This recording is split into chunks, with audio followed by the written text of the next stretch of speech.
daft notion of allowing Napoleon to live on an island and rule it, and people were surprised when he escaped.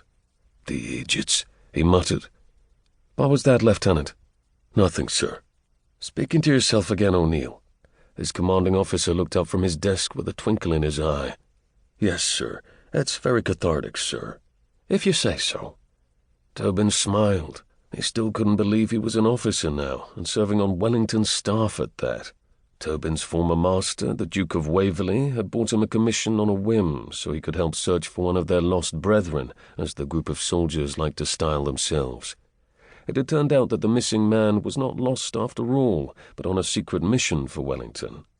Captain Elliot and he still worked secretively for the Field Marshal when necessary. It had been exciting and entertaining at times, but there had been an air of fear that had hung about them with wondering what Napoleon would do. Wellington had been none too pleased when he discovered Tobin's part in destroying the munitions hidden in Napoleon's mistress's cave in France. He had ordered his officers to leave them alone. Had it not been for the Duke of Waverley and Lady Amelia Blake, née Elliot, taking responsibility, he would be in the stocks. Instead, he was stationed in Brussels, still Lieutenant O'Neill, and serving on Wellington's staff. Napoleon had escaped Elba, as they had foreseen some months ago, and was even now reported to be in France, amassing an army. Tobin would like to think they would be less prepared due to his efforts against La Glacier, Napoleon's ex-mistress, but time would tell. Wellington was himself amassing his troops near Brussels, expecting the battle to occur near there. No one questioned if there would be a battle, only when and where it would happen. It seemed London society found it thrilling, for many of the Tantor had flocked to Brussels as soon as they heard. Tobin would never understand them. He still did not feel comfortable or belong amongst them. Waverley, still involved in the military through politics, had even come with his wife and sister to support them however they may, and Captain Elliot was still a serving officer. "Will you be joining us this evening, O'Neill?" Captain Murphy asked. "The Duchess would have my head if we did not," Tobin retorted. "But will you actually dance instead of skulking in the corner? Don't let Hooky catch you at it." Tobin groaned. He didn't understand why the knobs liked to prance about in dancing slippers. "If you wish to mince about like a Molly, Murphy." "I'll wager you 50 guineas that you'll be forced to dance tonight." "Wellington requires it of all of his officers, Tobin," put in Sir Charles Stewart, having overheard the conversation whilst approaching from the next room. "Do not accept a wager you cannot win." Captain Campbell gave a half-shrug. "That's unsporting of you, sir." "As much as it's trying to gammon our green lieutenant." Tobin grinned at Campbell. He could not complain about any of the officers he served with on Wellington's staff. They had been uncommonly accepting of him with his plebeian Irish origins.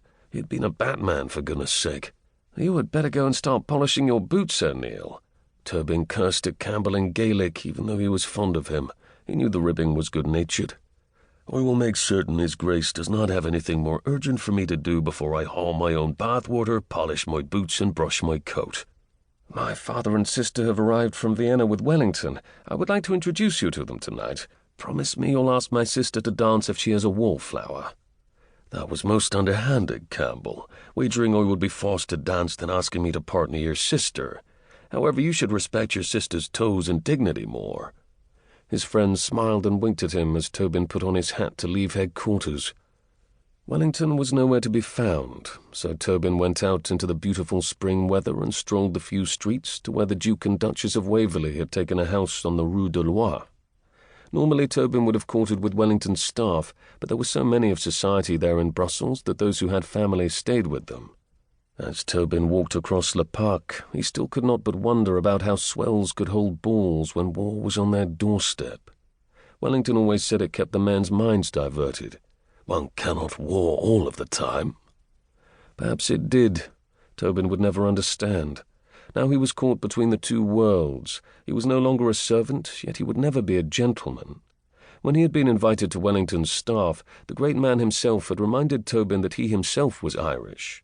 When Tobin had argued he was not a gentleman, the Duke had merely said, "Because a man is born in a stable, it does not make him a horse." And that had been that.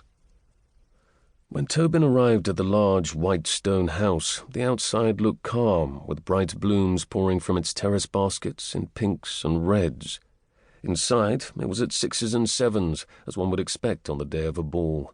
No one noticed Tobin walk in.